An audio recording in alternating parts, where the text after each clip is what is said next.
2026 জানুয়ারি মাসের শেষ সপ্তাহে বৃষ রাশির জাতক জাতিকাদের সাপ্তাহিক রাশিফল অনুসারে এই সপ্তাহে আপনার ধৈর্য এবং আপনার বোঝাপড়ার সাথে নির্দিষ্ট সঠিকভাবে সিদ্ধান্ত নিতে হবে, কারণ এই সপ্তাহে আপনার বয়োজ্যেষ্ঠ মানুষের সঙ্গে যে কোনো মনোমালিন্যের সম্ভাবনা রয়েছে।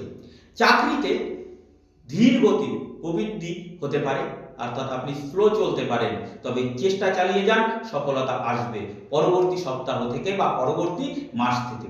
আর্থিক অবস্থা স্বাভাবিক থাকবে, যদিও কিছু ব্যয় হঠাৎ আপনার জীবনে দেখা দিতে পারে, তবে এই সপ্তাহে শেয়ার বাজার বা যে কোনো অর্থ লগ্নিতে বা লটারিতে অর্থ ব্যয় না করাই শ্রেয় হবে। সেক্ষেত্রে আপনার বহুত বড় সমস্যা দেখা দিতে পারে। আপনার স্বাস্থ্য সম্পর্কে সচেতন থাকুন, স্বাস্থ্য দিক থেকে বাধা আসার সম্ভাবনা রয়েছে এবং এই সপ্তাহে যতটা পারুন আপনি নিজের শরীরকে বিশ্রাম দিন, তাতে আপনার ক্ষেত্রে খুবই শুভ বলে মনে করা হচ্ছে। ধন্যবাদ।